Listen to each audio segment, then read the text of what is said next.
जी last class के अंदर हम लोगों ने इसकी कुछ बेसिक टर्म्स वगैरह डिस्कस की थी। आज आपका ने कहा था कि high and low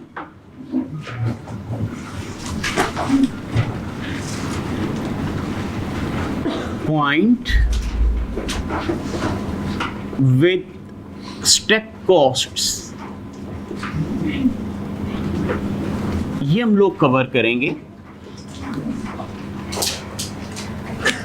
high and low point with step costs.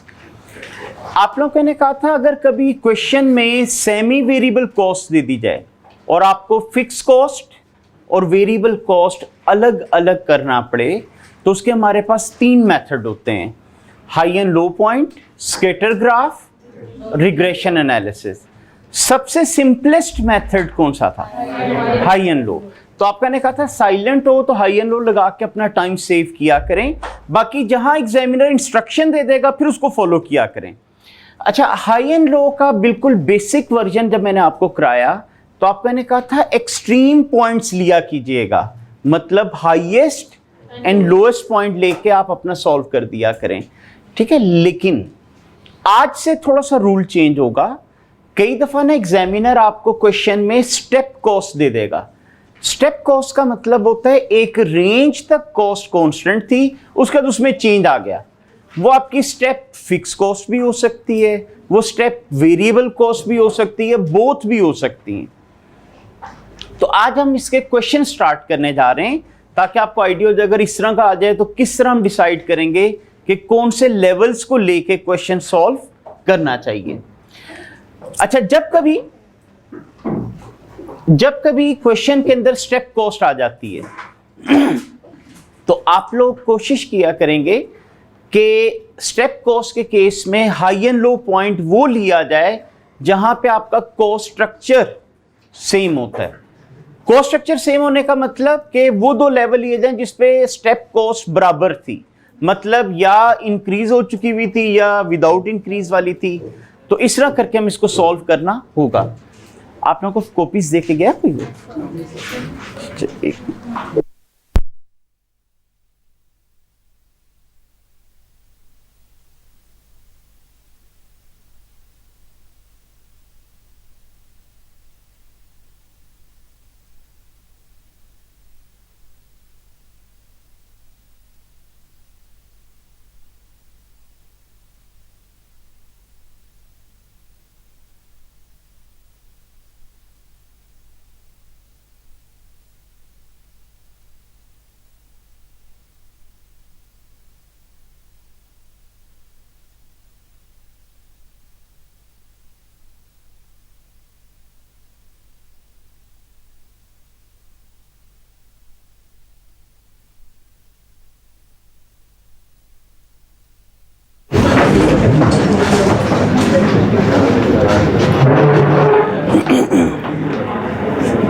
जी मेरे ख्याल आगे किसी को भी नहीं मिली शायद।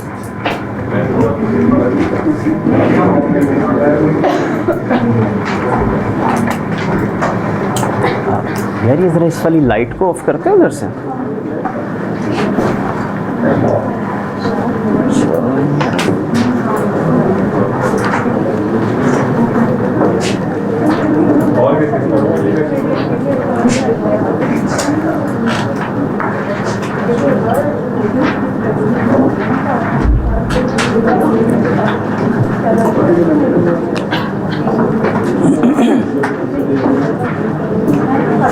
कॉपीज करा देना।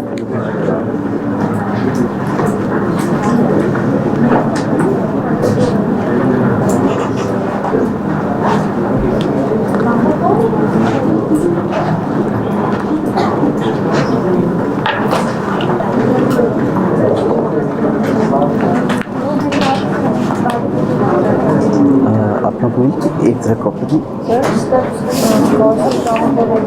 जी। स्टेप कॉस्ट मैंने कहा था एक रेंज तो कांस्टेंट रहती है, उसमें चेंज आना होता है उसके बाद। उस कांस्टेंट के बाद उसमें चेंज आता है? हाँ जी, यानी एक रेंज के बाद चेंज आता है। ठीक है, अभी इसको क्वेश्चन पढ़ते हैं ना, आपको आइडिया होगा। अच्छा, अभी जरा इसका क्वेश्चन 2 देखिएगा। ठीक है, जिन लोगों को कॉपी नहीं मिली अभी जरा शेयर कर लें, वो कॉपीज लाता है। क्वेश्चन 2 जरा देखिएगा। जी कह रहे company has identified that total fix cost increase by ₹15,000 when activity level equals और एक्सीड्स 19,000 यूनिट्स। ठीक है, आपको कह रहा है कि आपकी कंपनी कह रही है कि मेरी फिक्स कॉस्ट 15,000 रुपए बढ़ जाती है जब मैं 19,000 या उससे ज्यादा यूनिट बना देता हूं। ठीक है, यानी उसने कहा लेवल इक्वल और एक्सीड 19,000 यूनिट्स। इसका मतलब 19,000 से अगर आप कम यूनिट बना रहे हो तो आपकी फिक्स कॉस्ट कांस्टेंट रहती है। 19,000 या उससे ज्यादा यूनिट बनाते हैं तो फिक्स कॉस्ट चेंज हो जाती है। तो इसका मतलब किस लेवल पे आके चेंज आ रहा है? 19,000 के ऊपर। अब हाई एंड लो में जो 2 लेवल लेने चाहिए, या वो 19,000 और उससे ज्यादा वाले होने चाहिए, या वो दोनों लेवल 19,000 से कम वाले होने चाहिए। ये आगे क्या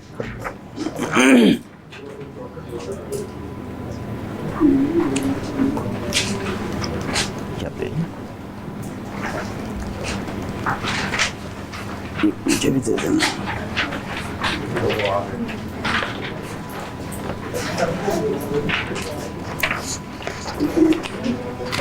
जी, तो हम बात कर रहे थे कि उसने आपको कहा company has identified that total fix cost increase by 15,000 when activity level equals और exceeds 19,000 units. Variable cost per unit is constant over this range of activity. कह रहे वेरिएबल कॉस्ट में तो कोई चेंज नहीं आता, वो तो कांस्टेंट ही रहती है, यानी उसमें कोई स्टेप चेंज नहीं है। बट हमारी फिक्स कॉस्ट चेंज हो जाती है। इसका मतलब अब आपको जो 2 लेवल लेने चाहिए, या वो 19,000 और उससे ज्यादा वाले हों, या फिर वो दोनों लेवल 19,000 से कम वाले हों। तो ये जो मैंने आपको कहा है ना, कॉस्ट स्ट्रक्चर सेम रखिएगा, वो मैंने ये बात की थी कि जहां पे स्टेप चेंज आ रहा है या उससे ज्यादा वाले दोनों लेवल लें या कम वाले लें, ये नहीं होना चाहिए एक कम एक ज्यादा ले लें। अच्छा, आप जरा आगे इंफॉर्मेशन पढ़ें क्या दे रहा है। कह रहे हाई पॉइंट 22,000 यूनिट्स, लो पॉइंट 17,000 यूनिट। अच्छा, अभी मैंने आपको गाइड क्या किया, 2 लेवल हमारे कौन से होने चाहिए? 19 और अबव 19,000 या फिर बिलो 19। बट यहां पे डेटा लिमिटेशन क्या आ गई? एक 22,000 ज्यादा वाला दे गया और एक 17,000 कम वाला दे गया। अब इन दोनों के अंदर स्टेप चेंज आया हुआ है। अच्छा, ये जो उसने आपको कहा था फिक्स कॉस्ट में चेंज आएगा, कितना चेंज आना था? 15,000। ये एक एब्सोल्यूट फिगर है ना, 15,000 रुपए का मतलब 15,000 रुपए। एक होता है रिलेटिव टर्म में दे दिया जाए, मतलब आपको मैं कहूं यार 10% चेंज हो जाएगा। अब अगर इस क्वेश्चन में एग्जामिनर आपको कहते हैं ना 10%, तो ये क्वेश्चन सॉल्व ही नहीं हो सकता। ठीक है, क्योंकि रूल मैंने आपको क्या बताया, एक लेवल कम एक ज्यादा वाला नहीं लेना होता, दोनों सेम वाले लेने होते हैं। यहां पे एग्जामिनर ने क्या किया, आपको एक एब्सोल्यूट फिगर बता दी कि जी 15,000 रुपए का चेंज आता है। तो अगर तो इसने उसने फिगर बता दी ना 15,000 रुपए का चेंज आता है, 10,000 रुपए का चेंज आता है, फिर तो ये मैं क्वेश्चन सोल्व कर सकता हूं। लेकिन अगर एग्जामिनर यहां पे कहता है 10% कॉस्ट चेंज हो जाती है, फिर ये क्वेश्चन सोल्व नहीं हो सकता था। तो अभी खैर उसने डेटा में कुछ इस तरह का दिया कि इसको मैं सोल्व कर जाऊंगा। अच्छा, आगे रिक्वायरमेंट जरा देखें क्या कहते हैं।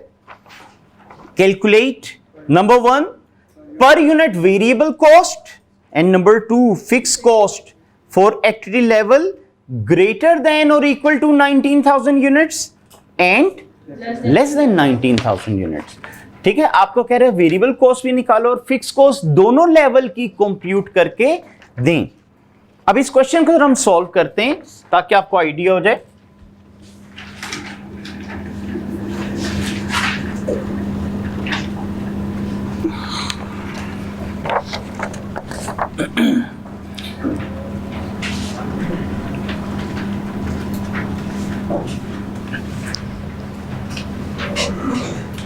अच्छा, यूनिट्स उसने आपको दिए हुए थे 22,000 और 17,000। कॉस्ट थी आप लोगों के पास 195,000 एंड 165,000। अच्छा, कितने यूनिट्स कम हो गए? 5,000। कितनी कॉस्ट कम होगी? 30,000।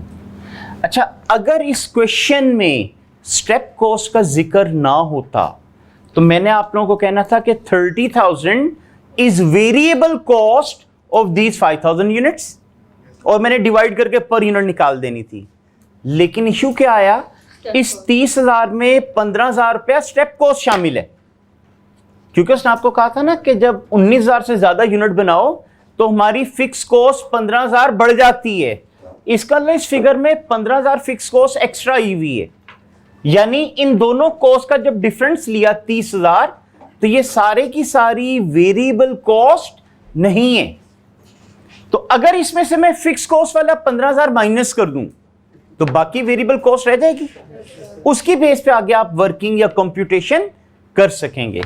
ठीक है, तो फर्स्ट रिक्वायरमेंट थी calculate per unit variable cost. अब आप लोगों ने इस तरह नहीं करना कि 30,000 डिवाइडेड बाय 5,000। कल तक मैंने आपको ऐसे ही कराया था, लेकिन उसकी वजह यह थी क्वेश्चन में स्टेप कॉस्ट नहीं होती थी, और हम कहते थे वॉल्यूम की वजह से जो कॉस्ट चेंज होती है वो वेरिएबल होती है। लेकिन इस सिचुएशन में अगर मैं आपको ये कहूं कि ये 30,000 वेरिएबल कॉस्ट है 5,000 यूनिट की, तो ये मेरी स्टेटमेंट गलत हो जाएगी, क्योंकि उसने क्वेश्चन में मेंशन किया है कि जब 19,000 से ज्यादा यूनिट बनते हैं तो हमारी फिक्स कॉस्ट 15,000 बढ़ चुकी होती है। इसका मतलब इस 30,000 में 15,000 इंक्रीज फिक्स कॉस्ट का है। तो अगर फिक्स कॉस्ट वाला 15,000 में इसमें से माइनस कर दूं तो बाकी जो आपके पास रह जाएगा वो वेरिएबल कॉस्ट रह जाएगी। अब जब आप उसको डिवाइड करके रेट निकालेंगे तो वो आपके पास पर यूनिट वेरिएबल कॉस्ट होगी।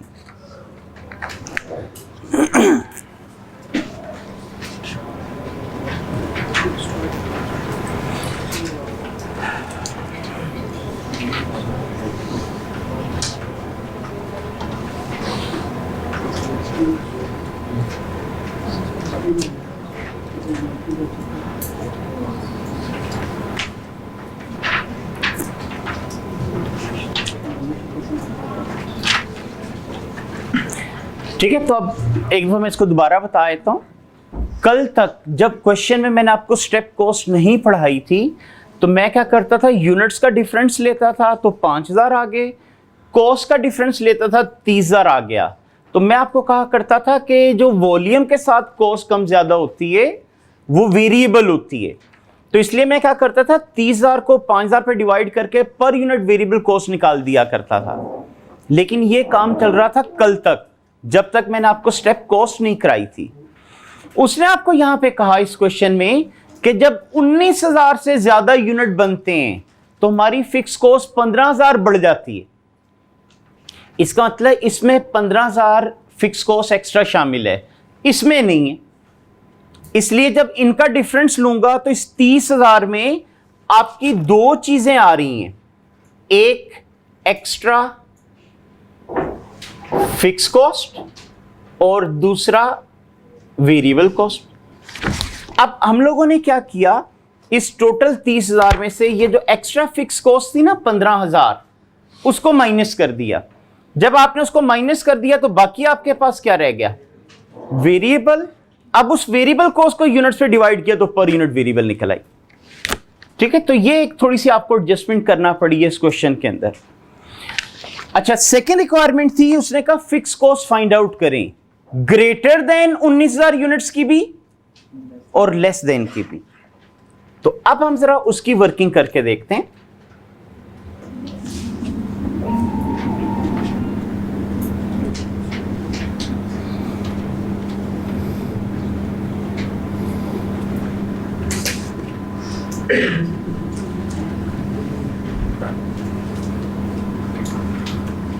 अच्छा, अब जब आप ग्रेटर की निकाल रहे हैं तो यूनिट भी तो ग्रेटर वाले लेने चाहिए ना। तो total cost of 22,000 units, 195,000। अच्छा, इसमें से हम लेस कर देंगे वेरिएबल कॉस्ट ऑफ 22,000 यूनिट्स। तो 22,000 यूनिट की एट द रेट 3 66,000 जी माइनस करेंगे तो माइनस क्यों किया? जी मैं बताता हूँ 129 जी। अब देखें टोटल कॉस्ट का मतलब क्या होता है, इसमें फिक्स कॉस्ट भी होती है और वेरिएबल भी होती है। अगर आपने फिक्स मालूम करनी है तो इसमें से वेरिएबल माइनस कर दें, तो इसलिए हमने वेरिएबल को माइनस किया, तो बाकी आप लोगों के पास आ जाएगी फिक्स कॉस्ट। ठीक है, हम लोगों ने कहा था ये जो टोटल कॉस्ट होती है इसमें फिक्स और वेरिएबल दोनों शामिल होती हैं। अभी हमारी रिक्वायरमेंट थी फिक्स कॉस्ट फाइंड आउट करें, तो अगर टोटल कॉस्ट में से वेरिएबल कॉस्ट माइनस कर दी जाए तो बाकी फिक्स बच जाएगी। तो हम लोगों ने वही काम किया कि टोटल कॉस्ट ली 22,000 यूनिट्स की, उसमें से माइनस कर दी वेरिएबल कॉस्ट 22,000 यूनिट्स की, तो बाकी आपका फिक्स कॉस्ट बच गई। अब ये क्योंकि 22,000 यूनिट्स की निकली तो इसका मतलब ग्रेटर देन 19,000 की निकल आई ना, और हमने यही निकालना था ग्रेटर देन का।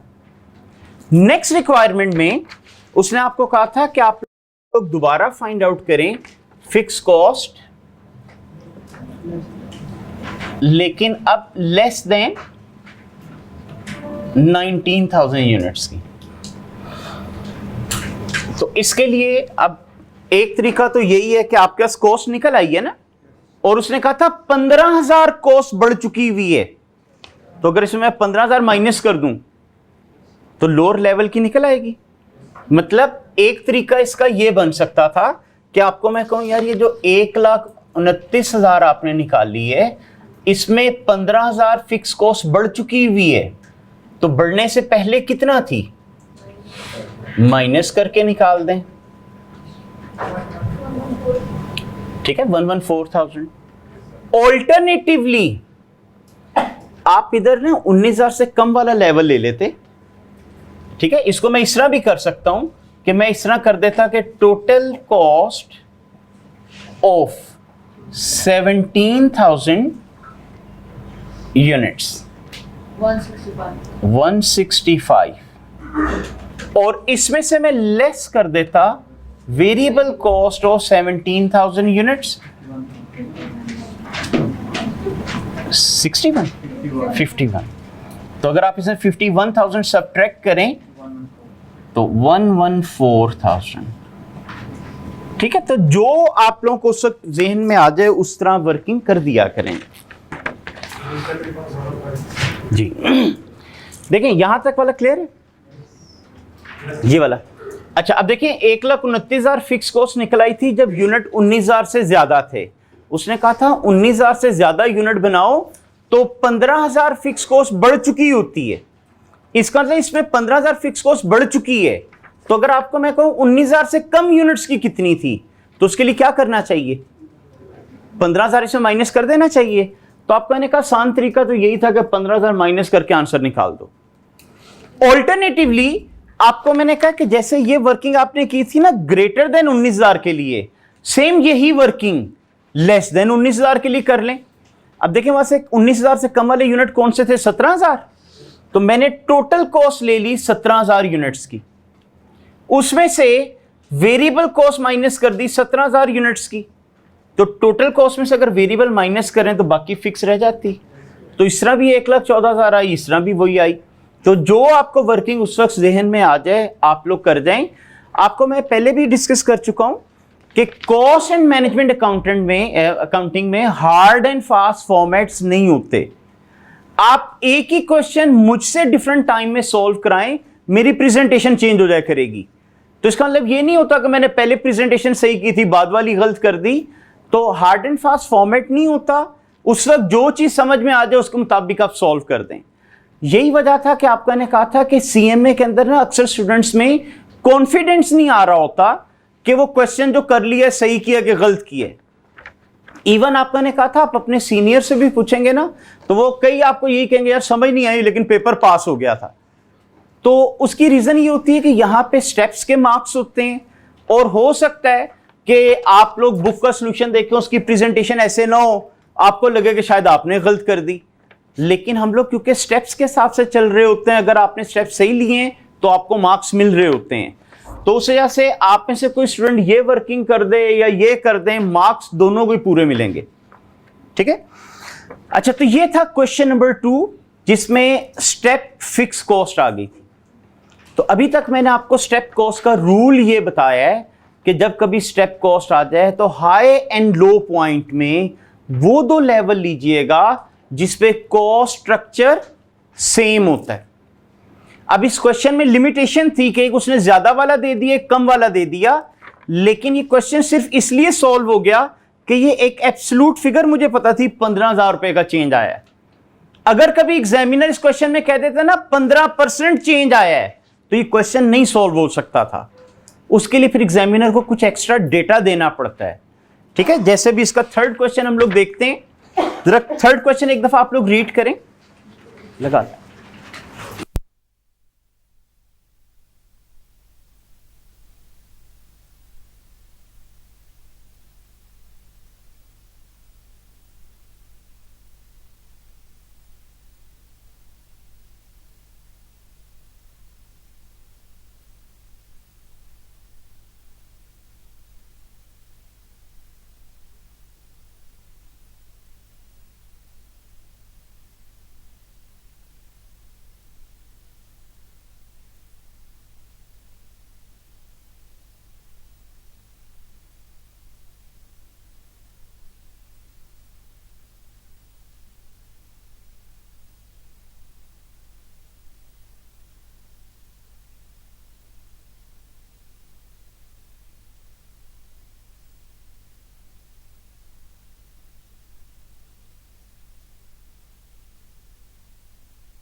जरा क्वेश्चन नंबर 3 देखिएगा। A company has identified that total fixed cost increased by 20%। ठीक है, पिछले क्वेश्चन में एक एब्सोल्यूट फिगर थी 15,000 रुपए, यहां पे उसने रिलेटिव टर्म में दे दिया कि 20% बढ़ जाती है। कब? When activity level equals or exceeds 7,500 units. कह रहे जब 7,500 या उससे ज्यादा यूनिट बनाओ तो हमारी फिक्स कॉस्ट 20% बढ़ जाती है। अच्छा, अब आप मुझे बताएं हाई एंड लो में 2 लेवल कौन से होने चाहिए? हाँ, या दोनों 7,500 से ज्यादा वाले तो या फिर कम वाले। अच्छा, अगर नीचे आप डेटा देखें तो आपको उसने high level, middle level, low level दिया। 11,000, 8,000 एंड 5,000। जी कौन से दो लेंगे? हाँ, 8,000 एंड 11,000, बिल्कुल ठीक है। अच्छा नीचे रिक्वायरमेंट पे आए, कह रहे calculate per unit variable cost, then fix cost for activity of 70 greater than और equal to 7,500 units and less than 7,500 units, then budgeted cost for 6,000 units and for 10,000 units. ठीक है, कह रहे बजटेड कॉस्ट भी आप लोगों ने फाइंड आउट करनी है। तो ये उसने आपको इसका डेटा दिया है। अब इस क्वेश्चन को हम जरा सॉल्व करके देखते हैं।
जी अब पहली रिक्वायरमेंट थी पर यूनिट वेरिएबल कॉस्ट।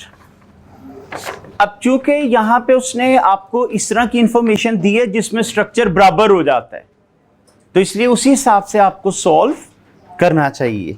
तो किन दो लेवल पे हमारा स्ट्रक्चर सेम बन रहा था? यहां पे हाई एंड मिडल, यानी आप लोगों को अब जो कॉस्ट लेनी है वो एक 11,000 यूनिट्स की लेना होगी और एक 8,000 की।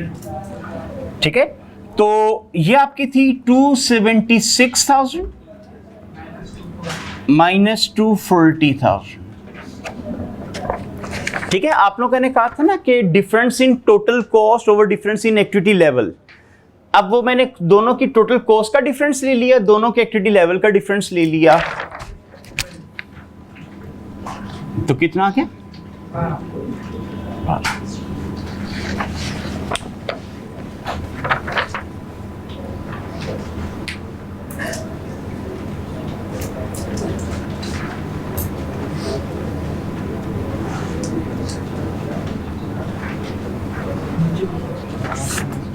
अब नेक्स्ट, अच्छा अब ये देखें 11,000 और 8,000 ये दोनों ग्रेटर देन 7,500 यूनिट्स है ना। इसका मतलब जब इनकी बेस पे मैं फिक्स कॉस्ट निकालूंगा तो ग्रेटर लेवल की निकल आएगी। तो फिक्स्ड कॉस्ट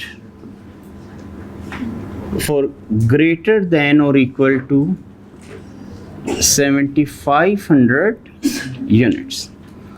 अच्छा अब इन दोनों में से किसी भी एक लेवल की हम टोटल कॉस्ट ले लेते हैं। So total cost of 11,000 units 276,000।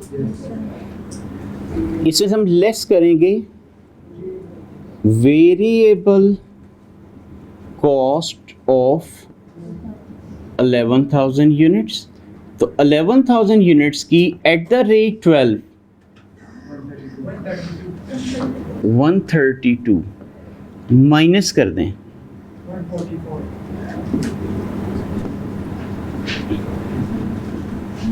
144,000। अब ये आ गई हमारे पास fix cost of greater than और equal to 7,500 units.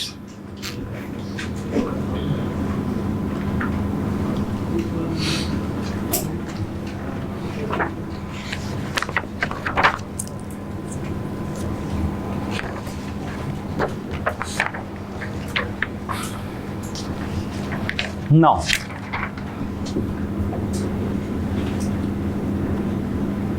fixed cost less than 7500 units. जी अब ये कैसे निकालनी चाहिए? पिछले में तो उसने कहा था ना 15,000 है तो मैंने माइनस करके निकाल दिया था। हाँ जी, अब कितने परसेंट उसने कहा था इंक्रीज हो चुकी हुई है? 20%। तो इसका मतलब ये फिगर कितने परसेंट को रिप्रेजेंट कर रही? तो अगर 120% की फिगर ये है तो 100% फाइंड आउट कर सकते हैं।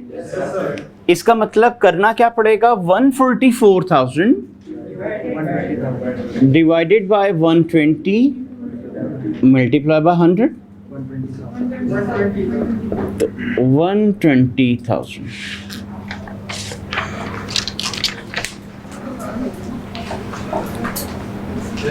जी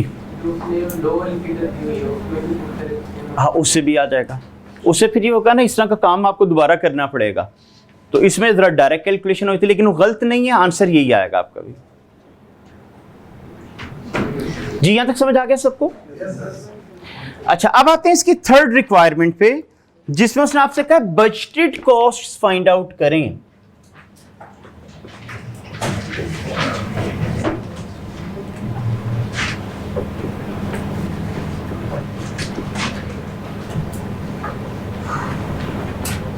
यूनिट्स उसने आपको कहा हुआ है 6000 यूनिट्स के लिए भी और 10,000 यूनिट्स के लिए भी।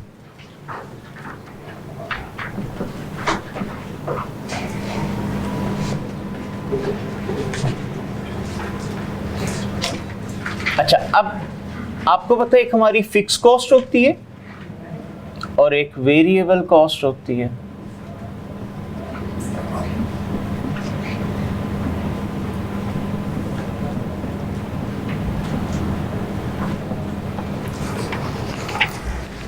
और जब आप इनका सम कर लेंगे तो आपका बजटेड कॉस्ट आ जाएगी। ठीक है, बजटेड। अच्छा, इसमें ना कई स्टूडेंट कंफ्यूज हो जाते हैं कि बजट कह रहा है तो पता नहीं क्या नया काम करना है। सारा काम वही होता है जो आप कर रहे होते हैं, बस फिगर अगर एक्चुअल है तो एक्चुअल कॉस्ट निकल आएगी, और अगर वो फिगर बजटेड थी तो फिर वो बजटेड कॉस्ट निकल आती है। अब देखें, जब 6000 यूनिट बनाएंगे, बताएं फिक्स कॉस्ट कितना होगी? तो इसके लिए आपने जब फिक्स कॉस्ट लिखनी है ना 120,000 लिखनी। 6000 यूनिट्स की 12 रुपए के हिसाब से वेरिएबल कॉस्ट कितना हो जाएगी? 72,000। तो आप एक्सपेक्ट कर रहे हैं 1,20,000 फिक्स कॉस्ट और 72,000 की वेरिएबल कॉस्ट आएगी, तो टोटल कॉस्ट कितना बन जाएगी? ये आपकी बजटेड कॉस्ट थी।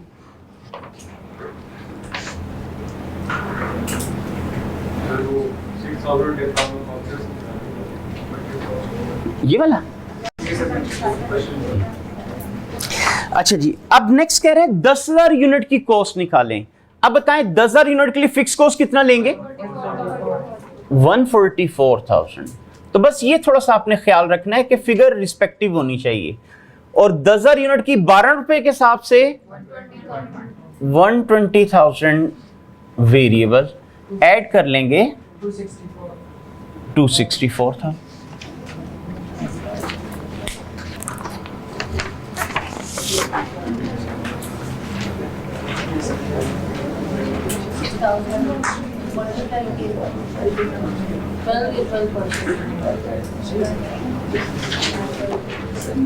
जी यहां तक कोई पॉइंट नहीं समझ आया तो पूछ लें।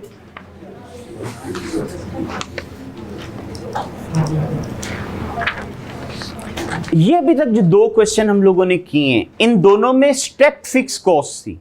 एक में उसने कांस्टेंट फिगर बता दी थी, एक में उसने रिलेटिव टर्म यानी परसेंटेज बता दी थी। दोनों तरीकों से मैंने क्वेश्चन सॉल्व करके दिखा दिए। तो आपका ने कहा था कि जब कभी भी स्टेप कॉस्ट आ जाए, चाहे वो स्टेप फिक्स कॉस्ट हो, स्टेप वेरिएबल कॉस्ट हो, आप हाई एंड लो के लिए वो दो लेवल लिया करें जिसमें कॉस्ट स्ट्रक्चर आपका सेम हो।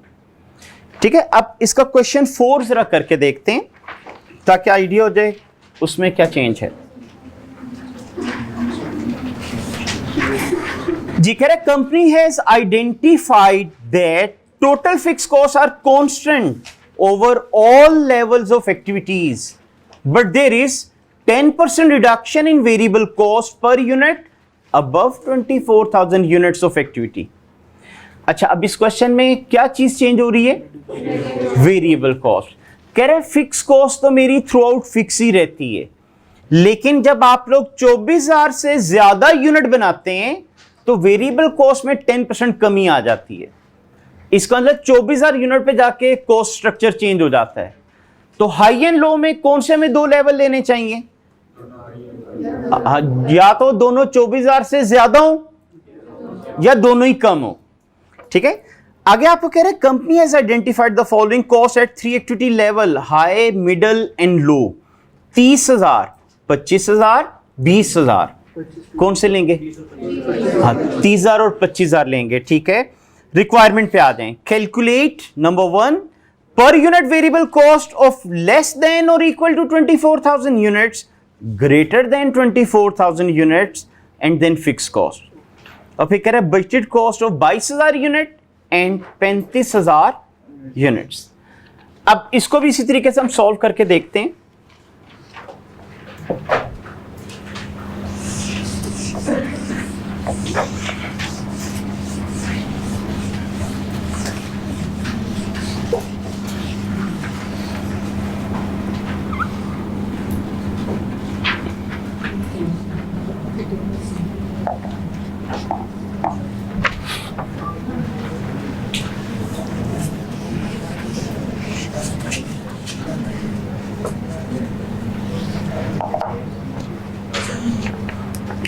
Now question number 4 जी। अब पर यूनिट वेरिएबल कॉस्ट उसने कहा था कि अच्छा, आपके पास जो दो लेवल सेम है वो कौन कौन से हैं जिन पे स्ट्रक्चर सेम था?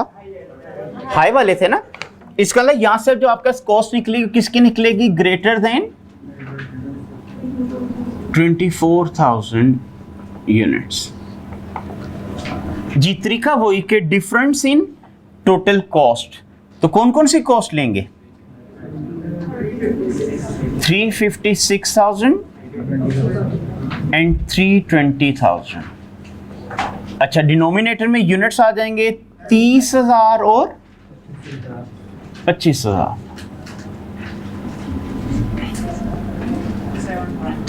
7.2।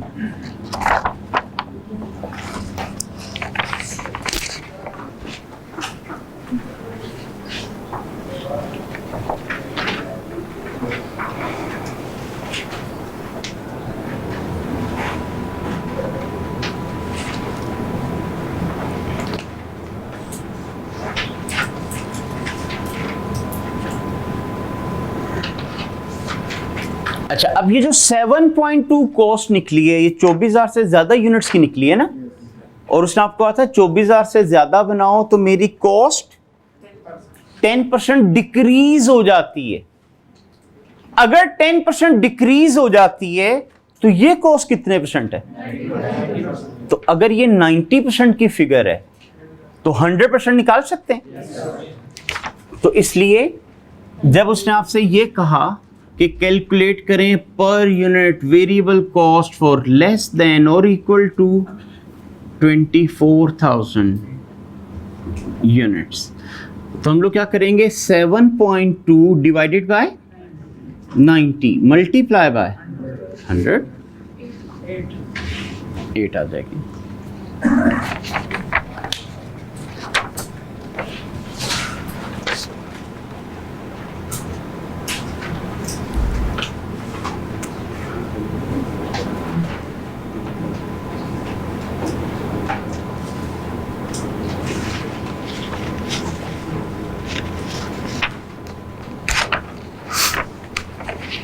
जी, अब नेक्स्ट रिक्वायरमेंट थी फिक्स कॉस्ट फाइंड आउट करें।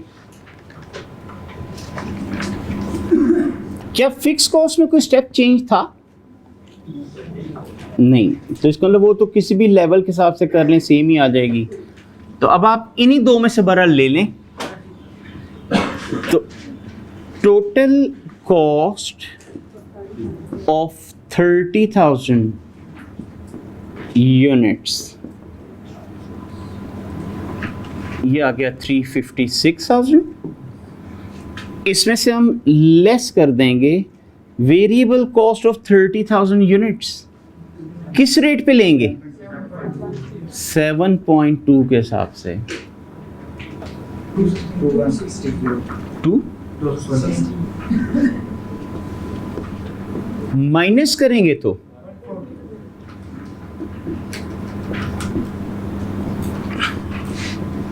ये आपके पास फिक्स कॉस्ट आ गई।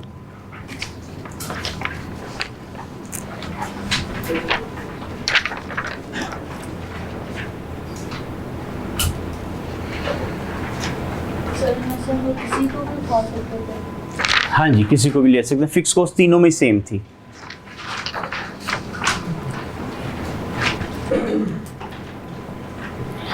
अच्छा, अब आते हैं लास्ट रिक्वायरमेंट। उसने कहा बजटेड कॉस्ट निकालें 22,000 यूनिट्स की भी और 35,000 यूनिट्स की भी। दोनों लेवल पर फिक्स कॉस्ट ने फिक्स रहना था, तो वो तो आ जाएगी 140,000।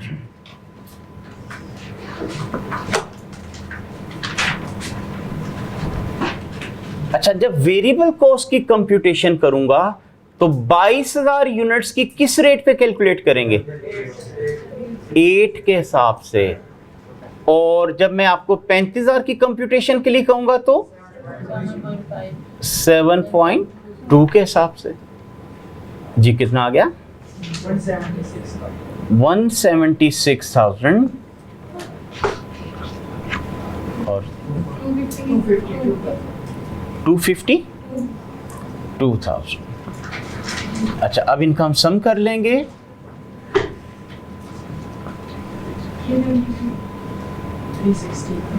316 और 392।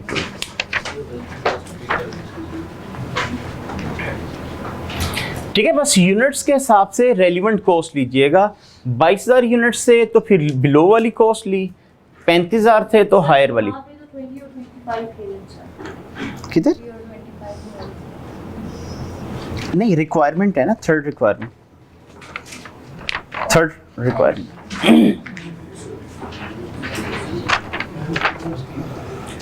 अच्छा, इसी तरह आप लोगों ने ना इसका क्वेश्चन 5 भी ट्राई करना है। अब क्वेश्चन 5 के अंदर मैंने स्टेप फिक्स और स्टेप वेरिएबल दोनों ले ली हुई है। जब दोनों आ जाएं तो फिर आपने अगेन रूल वही कि जहां पे कॉस्ट स्ट्रक्चर बराबर है, यानी वो दो लेवल लीजिएगा जिसपे फिक्स कॉस्ट भी सेम हो और वेरिएबल कॉस्ट भी सेम हो। ठीक है, तो उस हिसाब से आपको सॉल्व करना पड़ेगा। तो इसका क्वेश्चन 5 ट्राई कीजिएगा। डेटा क्योंकि मैंने यही लिया हुआ था, आंसर आपके यही निकलने।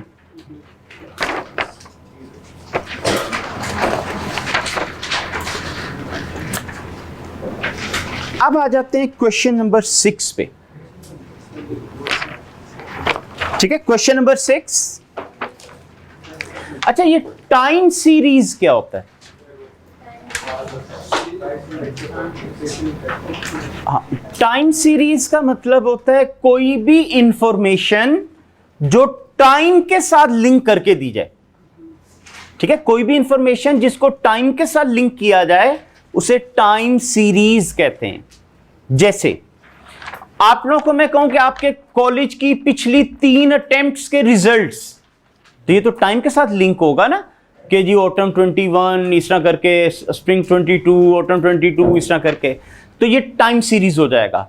आपको मैं कहूं आपकी कंपनी की पिछले 3 साल की सेल्स, तो वो भी ईयर वाइज में आपको दे रहा हूं ना, ये भी टाइम सीरीज हो जाएगा।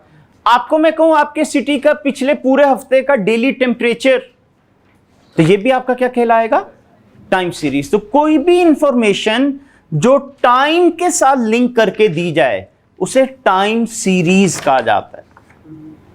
अच्छा, 2 दफा एग्जामिनर ने पेपर में high and low with time series test किया हुआ है। ऑल्दो बुक में उसने डिस्कस नहीं किया हुआ, लेकिन क्वेश्चन उसने डाल दिए थे, तो इसलिए मैंने इसके अंदर एक क्वेश्चन डाल दिए ताकि आपको अंडरस्टैंडिंग हो जाए वो क्या चीज और कैसे सॉल्व किया जाता है। क्वेश्चन 6 देखिएगा। High and low point in time series, years 2013 2014। ठीक है, अब टाइम के साथ मैंने डेटा लिंक कर दिया तो ये टाइम सीरीज हो गया। अच्छा, यूनिट्स बता दिए, total cost, retail price index. आप लोगों ने स्टैटिस्टिक्स में इंडेक्स नंबर पढ़ा होगा, उसमें प्राइस इंडाइसिस पढ़ी थी। ये उसने आपको ना आखिरी कॉलम वो दिया हुआ है कि 2013 में इंडेक्स 100 पॉइंट था और 2014 में जाके इंडेक्स 110 पॉइंट हो गया। अच्छा, नीचे कह रहे calculate. Number 1, per unit variable cost in 2013 prices. कह रहे 2013 में जो पर यूनिट वेरिएबल कॉस्ट थी वो बताओ। आगे, फिक्स कॉस्ट इन 2013 प्राइसेस। 2013 में जो वेरिएबल फिक्स कॉस्ट थी कहता वो बताएं। और last, budgeted cost of 25,000 units to be produce in 2015 when RPI would be 125 points.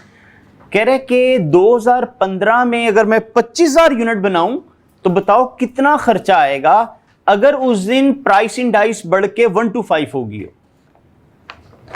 अब इस क्वेश्चन के डेटा में और पिछलों में फर्क क्या आ रहा है, मैं थोड़ा सा पहले समझाता हूं, फिर उसको सॉल्व करते हैं।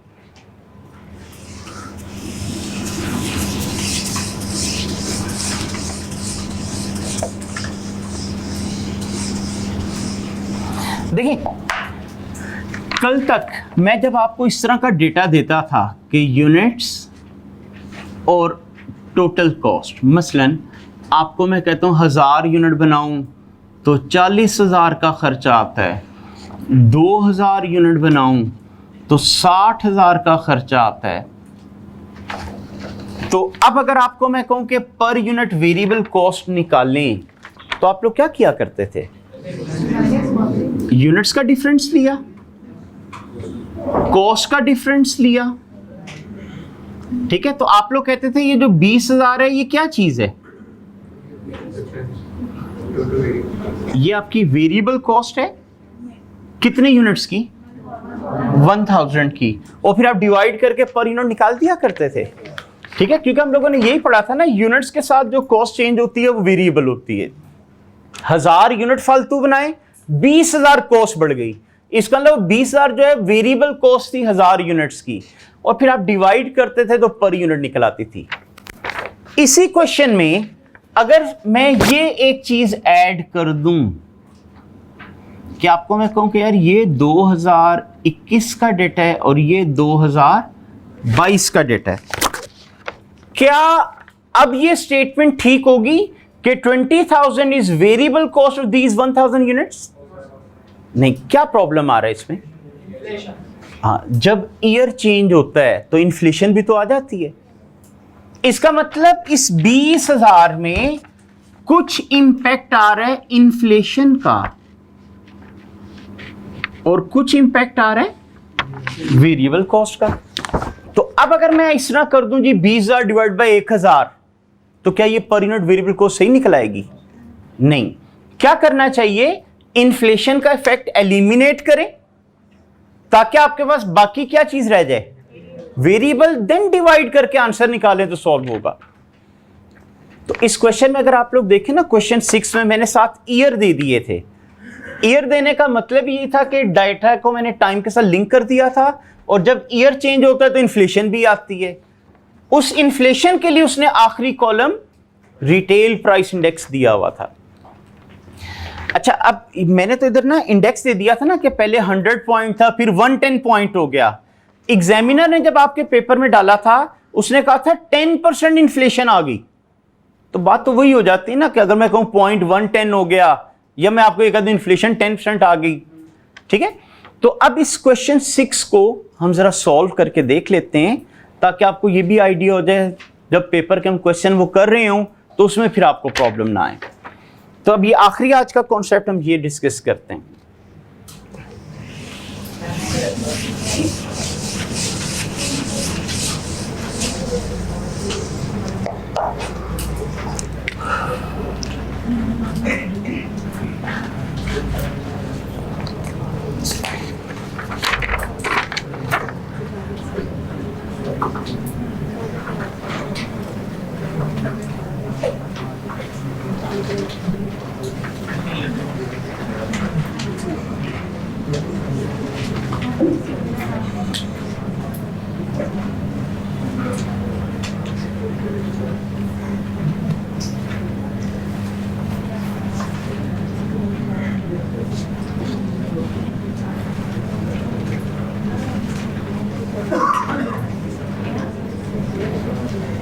ठीक है, ये तो मैंने अभी क्वेश्चन ही रिप्रोड्यूस कर दिया। अच्छा, उसने आपसे क्या कहा था, वेरिएबल कॉस्ट और फिक्स कॉस्ट किस ईयर की फाइंड आउट करें? 13। तो आपने अपना बेस ईयर 2013 लेना है। सो करना ये पड़ेगा कि आपको निकालना पड़ेगी टोटल कॉस्ट इन 2013 प्राइसेस।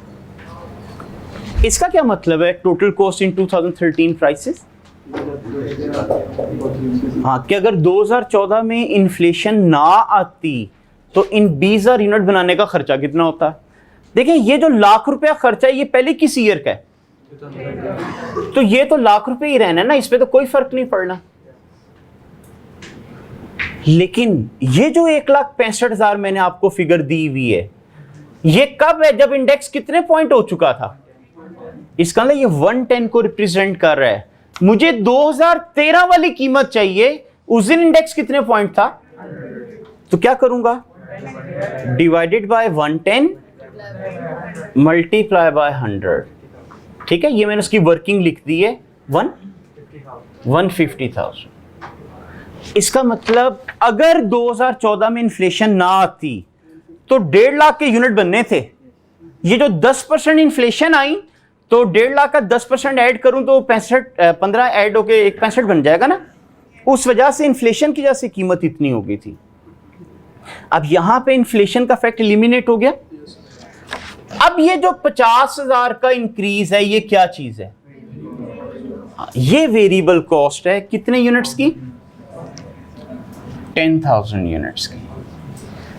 ठीक है, सो अब जब मैं आप लोगों को कहूंगा कि पर unit variable cost in 2013 prices compute करें, तो आप लोग क्या कर देंगे? 50,000 डिवाइडेड बाय 10,000।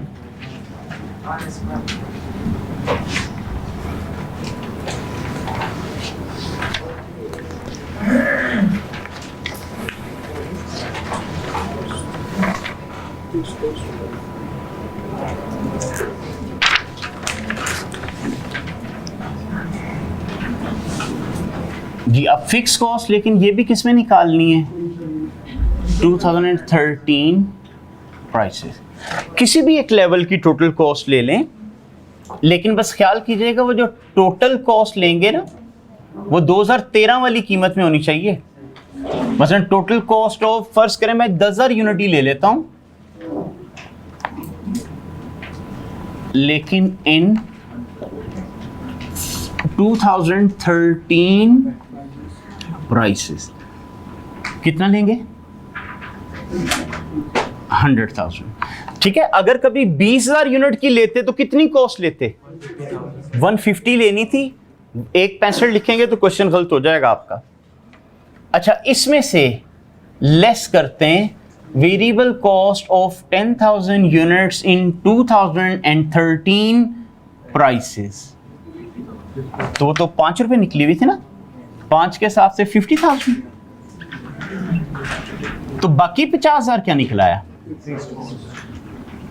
हाँ जी, ये अब आपके पास आ गई फिक्स कॉस्ट लेकिन इन 2013 प्राइसेस।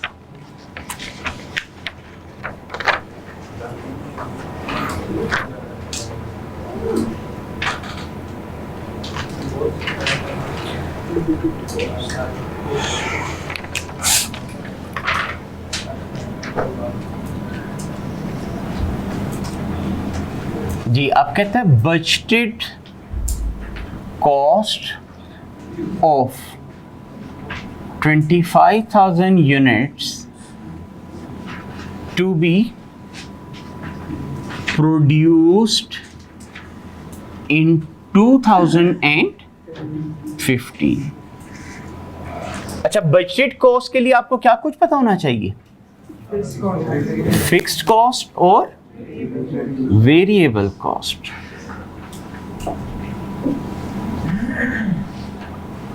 अच्छा, फिक्स कॉस्ट अभी आपने फाइंड आउट की, कितना आ गई थी? 50,000। लेकिन ये किस ईयर की है? 13। हमें कब की निकालनी है? 15। इसका मतलब ये जो 50,000 निकली उस वक्त इंडेक्स कितने पॉइंट था? मुझे चाहिए 2015 की। उस दिन इंडेक्स कितना हो गया होगा? ठीक है, ये वो इन्फ्लेशन इनकॉर्पोरेट किया मैंने दोबारा। कितना आ गया? 62,500। ठीक है, यानी आप लोगों ने कहा ये जो फिक्स कॉस्ट हमने फाइंड आउट की थी 50,000, ठीक है, वो आप लोगों का कौन सी फिक्स कॉस्ट आ गई थी? 2013 की। हमें क्योंकि 2015 की चाहिए, उस दिन इंडेक्स 125 पॉइंट हो जाना था, तो मैंने 100 पे डिवाइड किया और 125 से मल्टीप्लाई कर दिया। अच्छा, अब वेरिएबल कॉस्ट 25,000 यूनिट्स की 5 रुपए के हिसाब से, लेकिन ये 5 रुपए किस ईयर की प्राइस थी? 13। तो ये तो 2013 के हिसाब से कॉस्ट निकल आई। अब डिवाइडेड बाय, मल्टीप्लाई बाय, तो देखें कितना आया? 156,250। दोनों का सम कर लेंगे तो 218,750। तो ये आप लोगों के पास बजटेड कॉस्ट आ।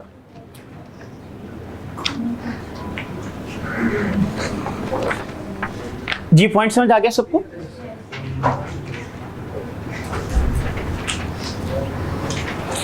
तो हाई एंड लो के जो पॉसिबल सिचुएशन या केसेस बन सकते थे वो मैंने सारे कवर करा दिए, ताकि ऑनवर्ड जिस क्वेश्चन में जो भी पॉइंट आए तो आप लोग मैनेज कर सकें। अच्छा, कल इंशाल्लाह एक आखिरी चीज हम लोग डिस्कस करेंगे, वो है मैन्युफैक्चरिंग स्टेटमेंट।